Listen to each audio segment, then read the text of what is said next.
Pessoal, fazendo a correção do roteiro 74, a primeira questão aí, ele pede para você representar graficamente essas funções aí. Bom, então o que a gente tem que fazer? Quais são os passos? Primeira coisa é calcular o zero da função. X ao quadrado menos 4x mais 3 igual a zero. Então o zero da função é a hora que eu troco o y por zero, certo? Segundo passo é encontrar as raízes, né? Que é x1 e x2. Então vamos lá. Delta é igual. Aí tirando aqui os coeficientes, o A é 1, o B é menos 4 e o C é 3, certo?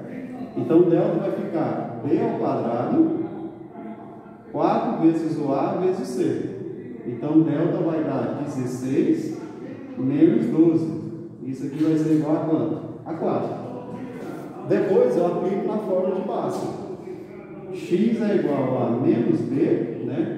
Então esse menos da fórmula com esse menos fica mais ou menos raiz quadrada de 4, que é 2, dividido por 2 vezes 1, que é 2. Aí quem que vai ser o x1 e x2? O x1 vai ser 4 mais 2, 6, dividido por 2 dá 3.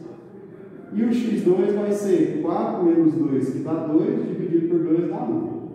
Então aí eu encontrei as raízes, né? Que são os valores que vai zerar a função. Certo? Isso quer dizer o zero da função ou raiz da função. O segundo passo agora é você encontrar o vértice da parábola. E ele é dado por essas duas fórmulas aqui, ó. Então, menos B sobre 2A e menos delta sobre 4A. Então, o que eu faço aqui? Ó? Substituindo esse menos aqui com esse menos dá mais. 2 vezes 1 dá 2. Então, eu encontrei que aqui deu 2, certo? O delta agora, menos delta. O delta é 4, então vai ficar menos 4 dividido por 4 vezes 1, que é 4. Então, dá menos 1. Então eu encontrei que o vértice vai ser 2 e menos 1. Então agora eu já tenho todos os pontos aí para desenhar a parábola, né? Então, ó, quem que vai ser a parábola aqui? Ó? Vou copiar essa D aqui embaixo para a gente fazer depois. Bom, então quem que vai ser a parábola? Ó? Eu desenhei aqui o plano cartesiano, né? Então está aqui, ó, eixo X, eixo Y. Aí quais são os pontos que ela vai passar? No 1 e no 3, eu vou marcar aqui, ó, 1, 2 e 3, né? Eu sei que ela vai passar nesses dois pontos aqui. Qual que é o vértice dela? O vértice dela é o para-ordenado 2 e menos 1. Então, eu vou marcar aqui, aqui é o menos 1. Então, tá aqui, esse aqui é o vértice dela. Aí, o que eu sei aqui, ó? Como o A é positivo, a concavidade dela é voltada aqui para cima. Então, eu venho cá, ó, desenho o gráfico dela. Então, como é que vai ficar, ó? Ela vem aqui, passa nesse cara aqui e chega aqui, ela sobe. E quando ela corta o eixo Y aqui, ela sempre corta no termo independente. Que no caso é quem? O 3. Então a concavidade dela é voltada para cima. Ok? Alguma dúvida aí nesse aí? Por que vai até o 3 lá em cima, hein? Porque... Porque toda função, independente da função que você estiver estudando, o gráfico dela sempre vai tocar o termo independente no eixo Y. Então sempre aqui ela vai tocar no eixo Y aqui. No caso, o número que está sozinho lá é 3. No próximo aqui agora, quem está sozinho aqui? 5. Menos 5. Então quer dizer que vai cortar no menos 5. Certo?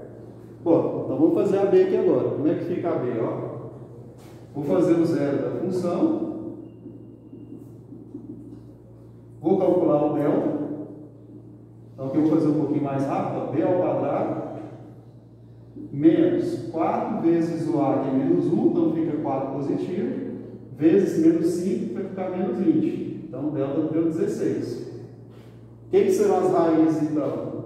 X é igual a menos B, então menos 6, mais ou menos raiz quadrada de 16, que é 4, dividido por 2 vezes o A. O A é negativo, então fica menos 2. Porque ela é 16 menos 20. Por que eu vou fazer direto, Giovanni? É B ao quadrado, 6 ao quadrado, menos 4 vezes o A, que é menos 1, né? Então vai ficar 4 positivo. 4 positivo vezes menos 5 dá menos 20. Então eu estou aplicando a fórmulazinha do delta. Só não estou escrevendo ela aqui, não precisa. Bom, então, o que vai ser o x numa linha e x duas linhas aqui? Menos 6 mais 4 dá menos 2. Dividido por menos 2 dá 1. E quem vai ser o x duas linhas? Menos 6 com menos 4 dá menos 10. Dividido por menos 2 fica 5. Então eu já sei que ela vai cortar o eixo x no 1 e no 5. Agora eu vou encontrar o vértice dela. Quem que é o vértice? Ó, menos b sobre 2a. Então vai ficar menos 6 dividido por 2 vezes menos 1, que dá menos 2. Então o vértice é 3, x do vértice. E o y do vértice é menos delta sobre 4a. Então vai ficar menos 16 dividido por menos 4, que vai dar 4 positivo. Então quer dizer que o vértice vai ser 3 e 4. Aí agora, o que eu faço aqui? Ó? Desenho a parábola. Então quem que vai ser a parábola aqui? Ó? Então eu tenho aqui o eixo y, o eixo x. Onde que ela vai passar? No 1 e no 5. Então, ó, 1, 2, 3, 4, 5. Ela vai passar nesses dois pontos. Onde mais ela vai passar? Quem que é o vértice dela? 3 de x e 4 de y. Então, 1, 2, 3 de x e 4 de y. Então, está aqui. Ó. Esse é o vértice. Aí, o que acontece? Como o A é negativo, a concavidade dela é o quê? Voltada para baixo. Então, ela vai ficar assim o desenho dela. Passa aqui, passa aqui. E aqui no eixo y, ela vai cortar o eixo y em qual ponto? Quem é o cara que está sozinho lá? Sem x? Menos 5. Então quer dizer que ela vai cortar no menos 5. Ok? Então essa aí é a correção do 1, letra A e B.